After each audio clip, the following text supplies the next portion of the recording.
Bonsoir à toutes et à tous et merci de rester fidèles au programme du soir. C'est une fois bienvenue dans Regard Croisé, le 3e numéro de cette semaine. Encore 4 sujets à aborder avec nos invités. Nous parlerons d'abord de la République démocratique du Congo et du M23. La rencontre entre Tshisekedi et Kagame au Kenya est annulée. Notre deuxième sujet concerne le retrait de l'AES. La CEDEAO édicte des mesures transitoires. Troisième sujet, nous parlerons du Bénin. La Cour constitutionnelle saisie sur l'idée d'une nouvelle république. Puis nous terminerons bien évidemment par le Togo pour parler politique. Freedom Togo MLN se désintègre. Et pour en parler ce soir, 2 invités pour le moment sur ce plateau. Avec moi, Dieudonné Sewonou. Vous êtes journaliste et directeur général des Liens Services. Bonsoir Dieudonné et bienvenue. Bonsoir docteur, merci encore pour cette invitation. Bonsoir à tous, bonsoir à mon co-débatteur en face de moi. Merci beaucoup à vous, Dieudonné Sewonou, d'avoir répondu à notre invitation. C'est moi qui vous remercie, docteur. Notre deuxième invité ce soir, Prosper Agboklou. Vous êtes journaliste et analyste politique. Bonsoir Prosper et bienvenue. Bonsoir et merci à Dr Guillaume et à tous ceux qui nous suivent en ce moment. C'est un plaisir de partager encore quelques infos sur le continent africain. Merci beaucoup à vous tous d'avoir répondu à notre invitation. Avec vous, nous allons aborder notre premier sujet. Nous prenons la direction du Kenya où doit avoir lieu cette rencontre entre le président Tshisekedi et Paul Kagame pour parler de la RDC et du M23. Finalement, la rencontre a été annulée. Le président congolais Félix Tshisekedi a décidé tout simplement de ne pas participer à la rencontre organisée par son homologue kenyan William Ruto pour essayer d'occasionner une rencontre de discussion entre le président congolais Félix Tshisekedi et son homologue rwandais Paul Kagame, histoire de discuter de la crise dans l'est de la République démocratique du Congo. Sauf qu'avec la nouvelle avancée du M23 sur le terrain, Félix Tshisekedi a décidé tout simplement de ne plus participer à la rencontre. La rencontre finalement, qui était censée être une occasion de discussion, est annulée, faute d'entente entre les deux dirigeants. Échec encore, un nouvel échec au plan diplomatique et avec les conséquences qui, bien évidemment, se font voir déjà sur le terrain.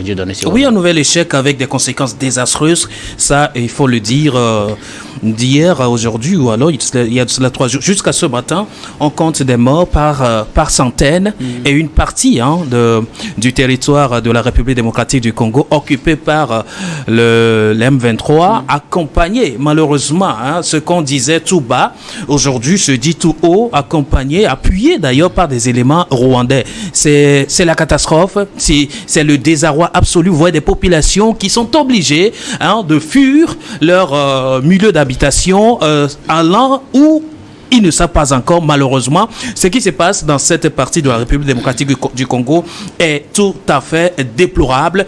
Et donc, comment tenir une réunion dans cette circonstance, dans cette situation? Il y a lieu quand même de reconsidérer les positions.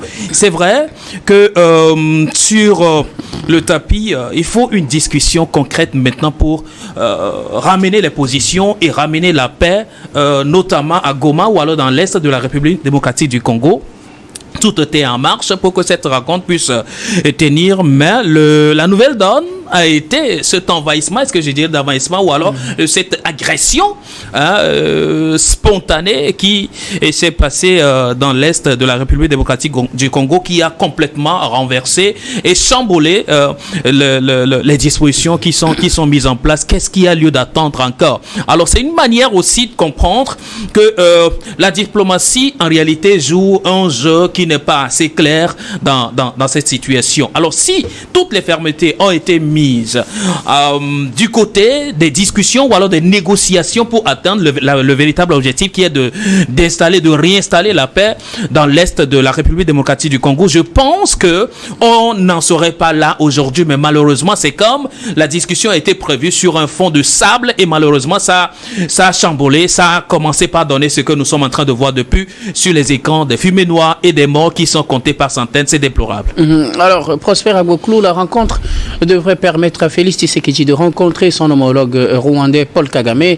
Après l'échec de la rencontre de Luanda dirigée par l'Angola, c'est celle de William Ruto, du président du Kenya, qui aussi, disons-le, échoue parce que Félix Tshisekedi, à son tour, a décidé de ne pas rencontrer dans la capitale kenyane son homologue rwandais Paul Kagame.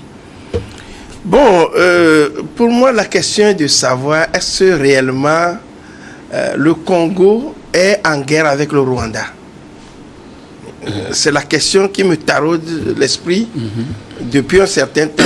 En tout cas, Parce ce que disent les officiels congolais, c'est qu'ils ne sont pas en guerre avec le M23 parce que pour eux, le M23 n'existe pas, c'est le Rwanda. Voilà, pour moi, même le M23, est-ce que ce n'est pas un conglomérat de mercenaires fondés par les... Parce que quand vous regardez un peu Fondé la par carte, qui? par les Occidentaux. Vous vous rappelez quand le M23, il y a eu cette crise interne au niveau de l'armée congolaise, que des dissidents ont créé le M23 et qu'ils ont lancé leur rébellion en 2012 jusqu'en 2013, ils ont été vaincus, ils ont disparu et qu'ils ont fait résurgence en 2021. Oui. Well, Vous savez, pourquoi c'est le narratif que cette partie de l'histoire en voulant mettre l'accent sur l'Occident? Oui, de ma conception de la chose. Vous voyez, il y a eu de pareilles situations au nord de l'Éthiopie.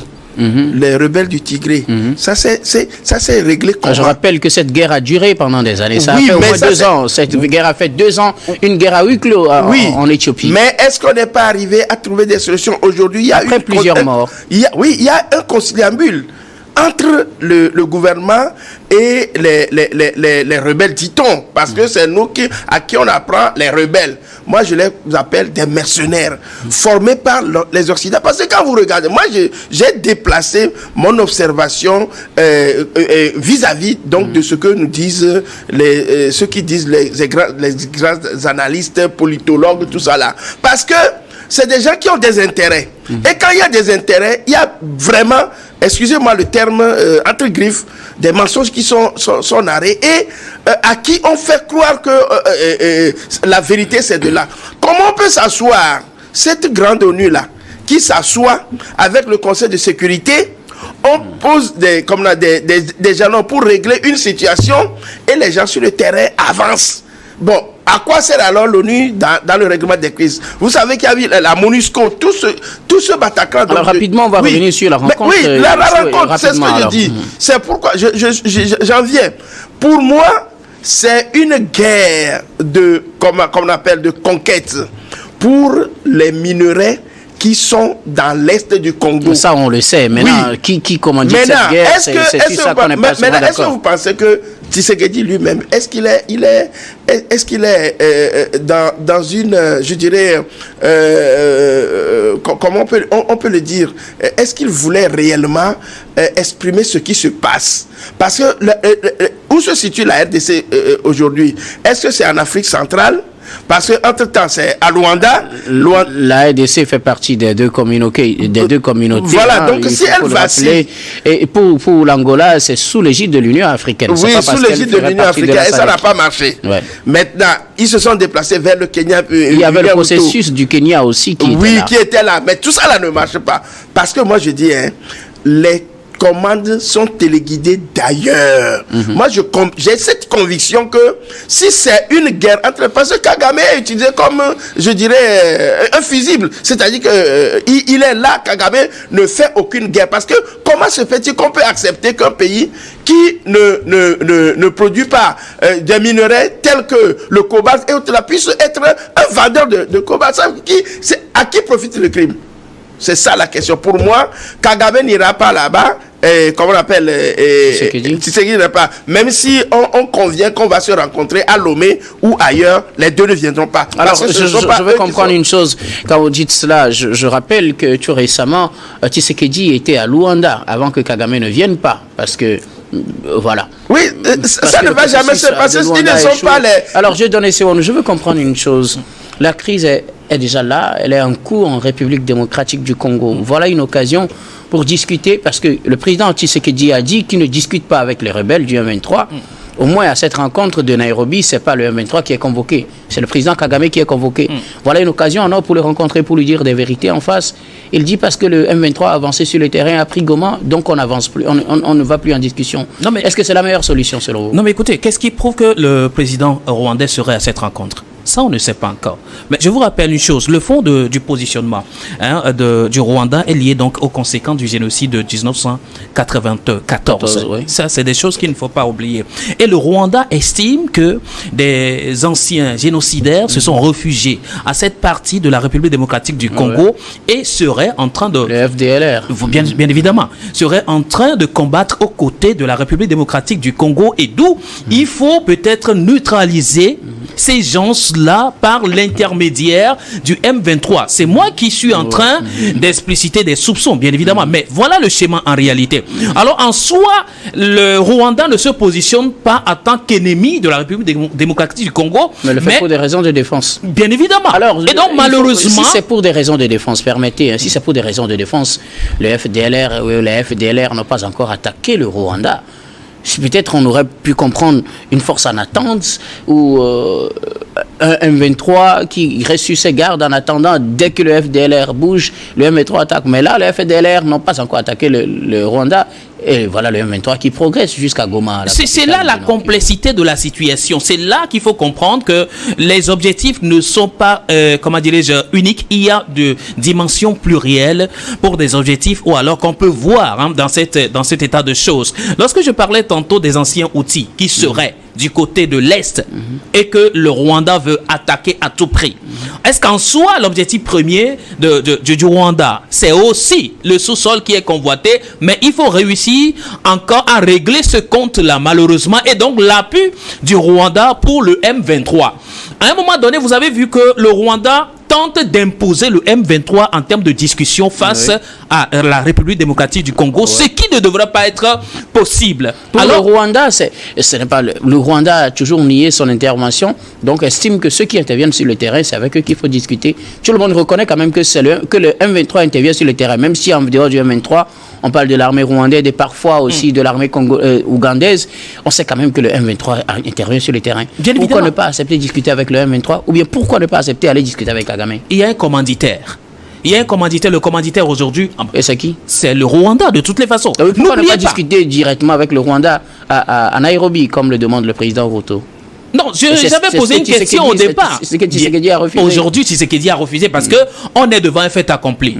Je ne peux pas être à la place de Tshisekedi, me déplacer dans cette condition tendue là pour aller rencontrer Rwanda. Ah, donc vous préférez que le M23 progresse sur le terrain sans discussion? Non, mais de toutes les façons, est-ce que c'est cela qui arrête la progression de M23? J'allais poser la question justement, là aussi. Mais... la discussion aujourd'hui n'arrête pas la progression de M23. N'est-ce pas là une stratégie mise en place pour détourner les attentions quand ils seraient en train de discuter et que les combats continuent sur le terrain? Et là, Paul Kagame va dire... Et maintenant qu'il n'est pas allé, est-ce que ça arrête les combats? Très bien, de toutes les façons, mais le monde sera là pour en juger. N'oubliez pas, quand le M23 a commencé par faire son entrée hier, on a compté par centaines des soldats rwandais également. On parle de 3 000 à 4 000 soldats vous rwandais. voyez, alors qui est en train de faire l'agression?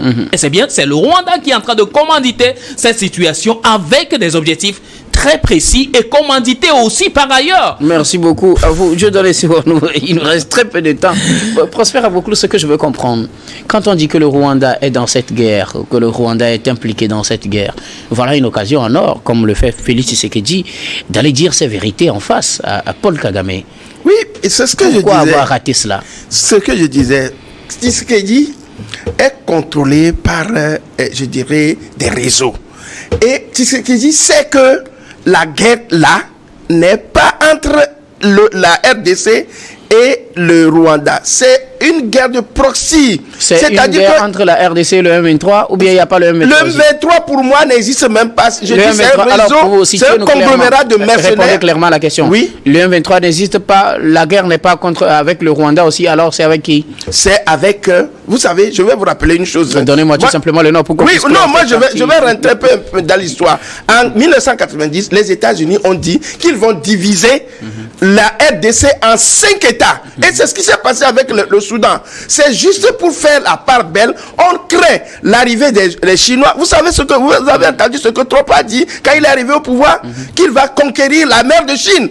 C'est pour mettre fin à cette petite guerre, enfin à la guerre russo-ukrainienne et toute cette petite guerre-là, afin de pouvoir reconquérir la puissance des Américains. Et c'est ça qui se joue ici. Tout est fait aussi pour partitionner la République démocratique. Oui, on veut partitionner. C'est déjà écrit. que la République du Congo sera divisée en 5 États. Juste quand vous regardez un peu la carte de la République du Congo, la partie Est, on veut contrôler le Nord, Kivu, le Sud Kivu, le Kasaï, le Kasaï. Donc tout ça là fait partie de ce plan. Donc Kagame n'est qu'un pion qu'on est en train de mettre. Le Rwanda n'est pas là-bas. Ce sont les puissances internationales qui sont là, qui font cette guerre-là. C'est pourquoi ni Kagame, ni Tshisekedi ne vont jamais se rencontrer. Le patron est ailleurs. Si je comprends bien, sur le terrain, ce ne sont que des pions, le M23, le Rwanda. Tout ça là, c'est des noms qu'on a donnés. Les vrais acteurs sont ailleurs.